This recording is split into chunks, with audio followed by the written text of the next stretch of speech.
Assalamualaikum teman-teman. Saya di sini dan teman-teman saya di sini akan menjelaskan tentang pengaruh Perang Dunia Kedua dan lahirnya Perserikatan Bangsa-Bangsa. Jangan lupa like and subscribe-nya ya. Oke teman-teman, sekarang kita masuk ke pengaruh Perang Dunia Kedua terhadap kehidupan politik. Yang pertama, ada dekolonisasi di Asia dan Afrika. Menurut Kamus Besar Bahasa Indonesia, dekolonisasi merupakan penghapusan daerah jajahan, mengembalikan kekuasaan pemerintahan kepada daerah jajahan, dan memerdekakan daerah jajahan. Dalam artian lain, dekolonisasi adalah pemberian kemerdekaan politik kepada daerah jajahan atau koloni. Dekolonisasi di sini merujuk pada tercapainya kemerdekaan oleh berbagai koloni dan protektorat barat di Asia dan Afrika seusai Perang Dunia Kedua. Munculnya proses dekolonisasi di kawasan Asia Afrika diawali oleh bangkitnya rasa nasionalisme dari bangsa-bangsa di kawasan Asia dan Afrika. Kemudian proses dekolonisasi dilanjutkan dengan munculnya negara-negara baru di kawasan Asia Afrika. Melalui berbagai bentuk perjuangan yang dilakukan oleh bangsa-bangsa di kawasan Asia Afrika, mereka berhasil membebaskan dirinya dari kaum penjajah, serta kemudian berhasil mendirikan negara-negara baru yang terbebas dari segala bentuk ikatan dari kekuatan asing. Berakhirnya Perang Dunia Kedua melahirkan Piagam Atlantik, atau disebut juga dengan Atlantic Charter, yang terdapat beberapa hal penting yang menyangkut hak asasi manusia. Antara lain, setiap negara dilarang mengambil wilayah negara lain dan penegasan bahwa setiap bangsa berhak menentukan nasibnya sendiri. Hal ini merupakan landasan universal bagi perjuangan kemerdekaan bagi negeri-negeri yang terjajah, sehingga mendorong perkembangan kemerdekaan negara-negara terjajah untuk mencapai kemerdekaan. Dengan didasari oleh semangat untuk menentukan nasib sendiri dan juga terselenggaranya konferensi Asia Afrika, faktor ideologi dan strategi anti-imperialisme yang dimiliki oleh pergerakan-pergerakan kebangsaan negara di Asia Afrika, mereka pun berjuang secara fisik untuk meraih kemerdekaan. Yang kedua, ada perebutan pengaruh di berbagai kawasan antar dua negara adidaya, yaitu Amerika Serikat dan Uni Soviet. Perebutan ini juga disebut dengan istilah Perang Dingin. Perang Dingin adalah sebutan bagi suatu periode terjadinya ketegangan politik dan militer antara dunia barat yang dipimpin oleh Amerika Serikat dan sekutu NATO-nya dengan dunia komunis yang dipimpin oleh Uni Soviet beserta sekutu negara-negara satelitnya. Perang Dingin merupakan sebuah persaingan ideologi yang terjadi antara Amerika Serikat dan Uni Soviet dalam memperebutkan pengaruh negara-negara lain.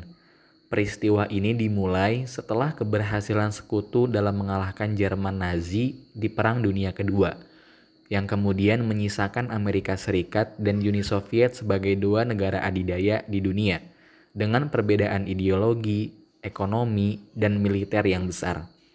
Uni Soviet bersama dengan negara-negara di Eropa Timur yang didudukinya membentuk Blok Timur. Proses pemulihan pasca perang di Eropa Barat difasilitasi oleh program rencana Marshall Amerika Serikat. Dan untuk menandinginya, Uni Soviet kemudian juga membentuk Comecon beserta sekutu timurnya. Amerika Serikat membentuk aliansi militer NATO pada tahun 1949. Sedangkan Uni Soviet juga membentuk Pakta Warsawa pada tahun 1955. Beberapa negara memilih untuk memihak salah satu dari dua negara adidaya ini, sedangkan yang lainnya memilih untuk tetap netral dengan mendirikan gerakan non-blok. Peristiwa ini dinamakan Perang Dingin karena kedua belah pihak tidak pernah terlibat langsung dalam aksi militer. Namun, masing-masing pihak memiliki senjata nuklir yang dapat menyebabkan kehancuran besar. Perang Dingin juga mengakibatkan ketegangan tinggi, yang pada akhirnya memicu konflik militer regional, seperti blokade Berlin, Perang Korea, krisis Suez, krisis Berlin, dan masih banyak lagi. Alih-alih terlibat dalam konflik secara langsung, kedua belah pihak berkompetisi melalui persaingan militer, penyebaran ideologi dan pengaruh, memberikan bantuan kepada negara-negara klien, spionase, kampanye propaganda secara besar-besaran, perlombaan nuklir, menarik negara-negara netral, bersaing di ajang olahraga internasional, dan persaingan teknologi lainnya. Selanjutnya yang ketiga, berkembangnya politik aliansi. Hal ini muncul karena khawatir akan terjadi perang besar, sehingga negara-negara muncul mencari kawan, kemudian lahirlah dua blok besar. Contoh dari berkembangnya politik aliansi diantaranya terbentuk NATO, SEATO, dan juga METO. Yang keempat, munculnya politik pecah belah. Politik pecah belah atau yang disebut juga dengan politik adu domba adalah kombinasi strategi politik, militer, dan ekonomi yang bertujuan mendapatkan dan menjaga kekuasaan dengan cara memecah kelompok besar menjadi kelompok-kelompok kecil yang lebih mudah ditaklukkan. Dalam konteks lain, politik pecah belah juga berarti mencegah kelompok-kelompok kecil untuk bersatu menjadi sebuah kelompok besar yang lebih kuat. Awalnya, politik pecah belah merupakan strategi perang yang diterapkan oleh bangsa-bangsa kolonialis mulai pada abad 15. Bangsa-bangsa tersebut melakukan ekspansi dan penaklukan untuk mencari sumber-sumber kekayaan alam, terutama di wilayah tropis. Seiring dengan waktu, metode penaklukan mereka mengalami perkembangan, sehingga politik pecah belah tidak lagi sekedar sebagai strategi perang, namun lebih menjadi strategi politik kekuasaan. Contoh dari munculnya politik pecah belah adalah pembagian wilayah Jerman Barat dan Jerman Timur, serta Korea Utara dan Korea Selatan. Yang kelima, terbentuknya Perserikatan Bangsa-Bangsa. Latar belakang terbentuknya PBB didorong oleh Perang Dunia Kedua yang membawa banyak dampak buruk bagi masyarakat dunia. Dampak tersebut membuat banyak negara menginginkan perdamaian dan keamanan bersama. Amerika Serikat, Inggris, dan Uni Soviet kemudian berdiskusi untuk membuat organisasi perdamaian. Ketiga negara inilah yang menjadi pendiri dari PBB. Wakil dari tiga menteri tersebut adalah Presiden Amerika Serikat, Perdana Menteri Inggris, dan Perdana Menteri Uni Soviet. Mengadopsi tujuan dari LBB, PBB memiliki tujuan utama yaitu menjaga keamanan dan perdamaian dunia. Kemudian, struktur serta fungsi dari organisasi perdamaian dibentuk untuk menggantikan LBB. PBB berdiri pada 24 Oktober 1945 di San Francisco, California, Amerika Serikat.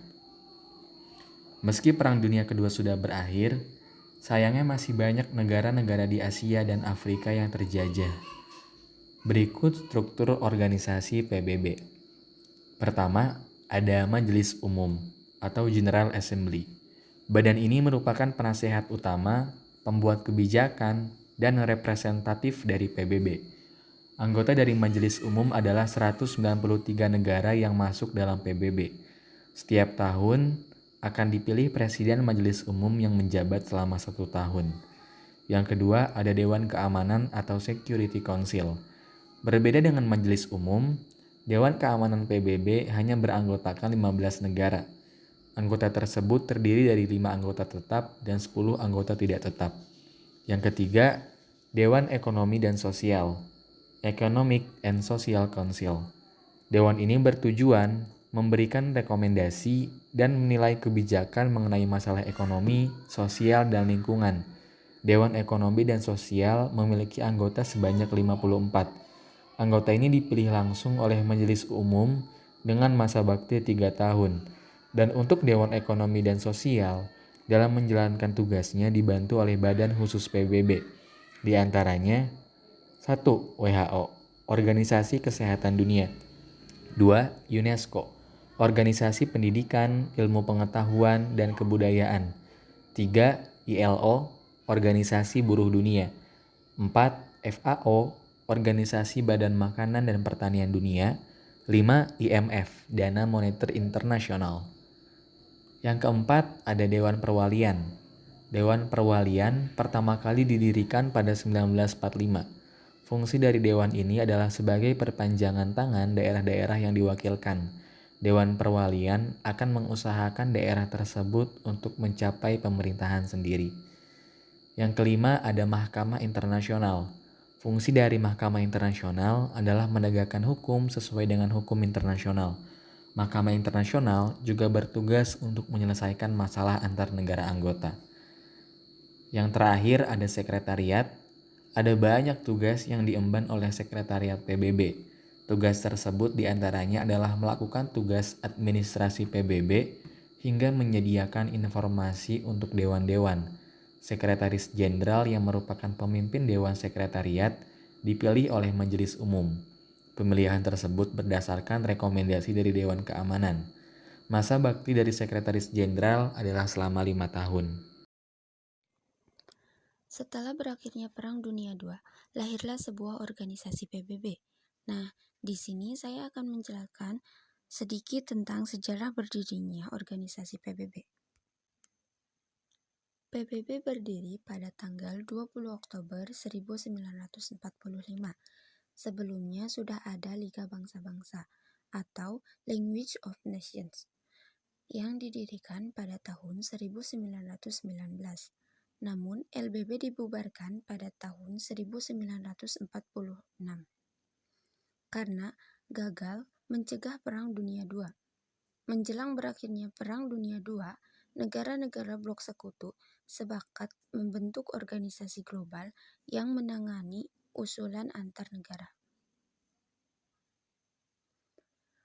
Usulan ini pertama disampaikan oleh Presiden Amerika Serikat yang bernama Franklin D. Roosevelt dan Perdana Menteri Inggris yang bernama Winston Churchill.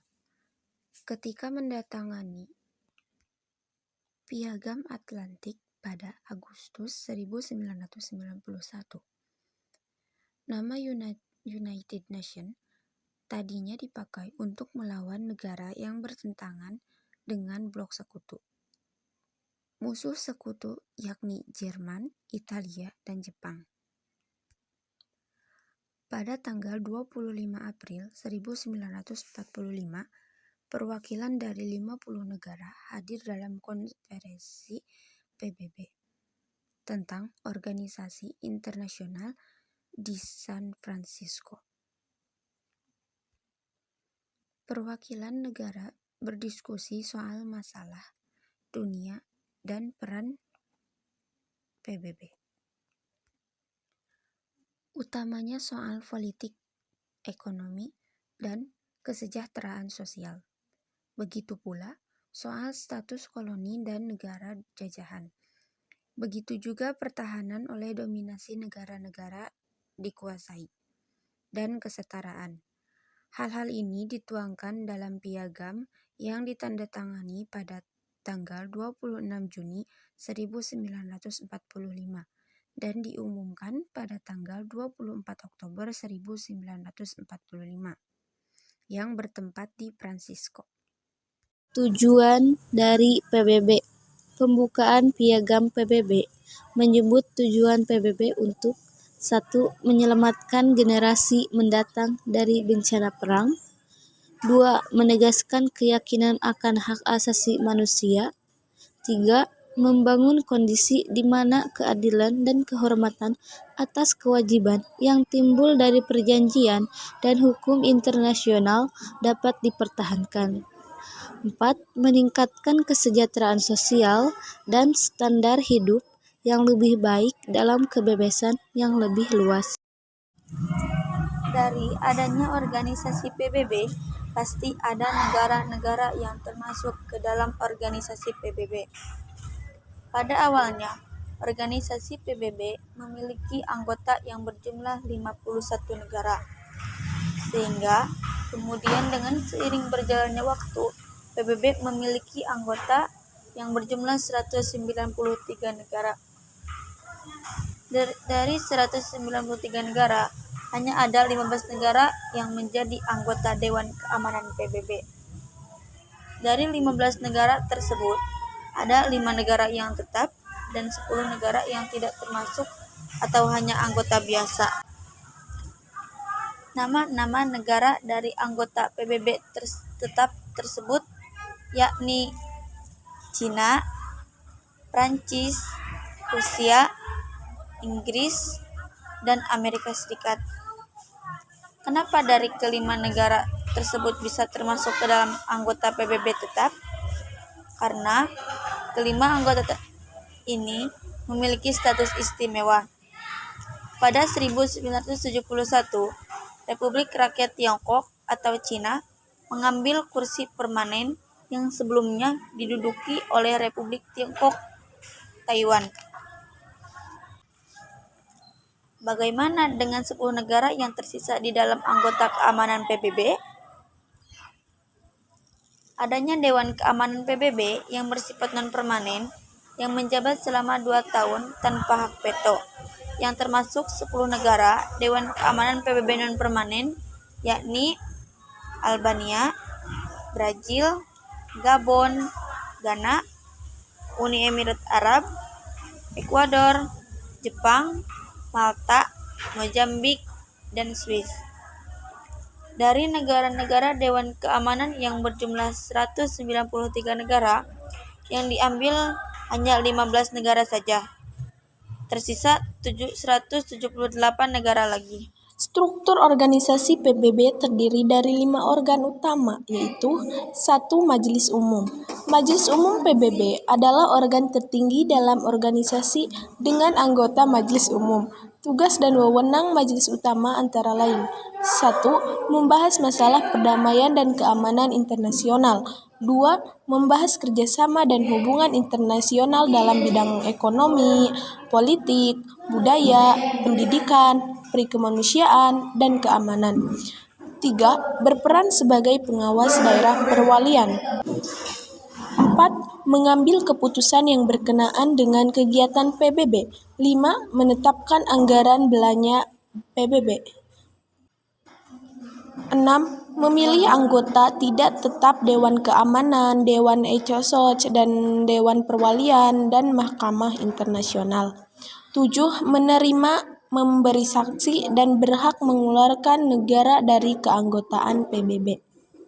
2. Dewan Keamanan. Adapun Dewan Keamanan organisasi PBB terdiri dari 15 negara. 5 anggota tetap memiliki progresif yang dapat menerima dan menolak, serta 10 negara anggota tidak tetap. Tugas Dewan Keamanan antara lain: 1. Menyelesaikan sengketa dan damai sejahtera. 2. Mengawasi daerah-daerah yang sedang dipersengketakan. 3. Bersama Majelis Umum memilih hakim-hakim internasional. 4. Membuat keputusan tentang proses pencegahan konflik yang akan mempengaruhi perdamaian dunia. 3. Dewan Ekonomi dan Sosial. Dewan Ekonomi dan Sosial dikenal dengan sebutan ECOSOC yang terdiri dari 18 negara. Tugasnya yaitu: 1. Menyelenggarakan pembahasan dan rekomendasi kepada Majelis Umum Perserikatan Bangsa. 2. Melakukan koordinasi pekerjaan komisi dan badan PBB seperti WHO, ILO, FAO, dan UNICEF. 3. Melaksanakan kegiatan ekonomi dan sosial di bawah pengawasan PBB. 4. Melaksanakan promosi penghormatan terhadap hak asasi manusia dan dasar manusia. 4. Mahkamah Internasional. Mahkamah Internasional adalah badan hukum internasional besar yang berbasis di Den Haag, Belanda. Mahkamah Internasional berdiri pada tahun 1920 di Den Haag. Terdiri atas 15 hakim yang berasal dari 15 negara anggota PBB. Tugasnya yaitu: 1. Melaksanakan pemeriksaan perselisihan antar negara-negara anggota PBB. 2. Memberikan pendapat kepada Majelis Umum PBB. 3. Mendesak Dewan Keamanan PBB untuk mengambil tindakan pada salah satu pihak yang berselisih. 4. Memberikan nasihat tentang persoalan hukum kepada Majelis Umum dan Dewan Keamanan. 5. Sekretariat. Sekretariat PBB bertugas untuk memimpin organisasi administratif PBB sehingga hal ini dapat dilakukan melalui pelaksanaan program dan kebijaksanaan. Selain itu, juga bertanggung jawab untuk mengajukan kepada Dewan Keamanan PBB setiap situasi yang menurut pendapatnya dapat membahayakan perdamaian dunia. Nah, selanjutnya kita akan membahas bagaimana keadaan Perserikatan Bangsa-Bangsa untuk saat ini. Bagaimana ya keadaannya? Pada pertengahan tahun 2020, Dewan mengawasi 13 operasi penjagaan di 3 benua yang melibatkan sekitar 100.000 pasukan keamanan Perserikatan Bangsa-Bangsa. Dan menurut catatan, Rusia menjadi anggota tetap yang menggunakan hak veto untuk memblokir lebih dari 100 resolusi sejak Dewan Keamanan didirikan. Ngomong-ngomong hak veto, kalian tahu gak sih hak veto itu apa? Hak veto ialah suatu hak yang bersisa untuk membatalkan suatu keputusan, ketetapan, rancangan, peraturan, dan undang-undang atau juga disebut dengan resolusi. Hak veto biasanya ditemukan pada suatu lembaga tinggi di negara. Selain itu, hak veto juga terdapat dalam Dewan Keamanan Perserikatan Bangsa-Bangsa atau juga disebut dengan DKPBB. Sekarang kita kembali lagi pada pembahasan awal. Setelah Rusia, Amerika Serikat berada di urutan kedua pada tahun 2018. Amerika Serikat menggunakan hak vetonya untuk resolusi yang mengutuk Israel atas kematian Palestina di Gaza.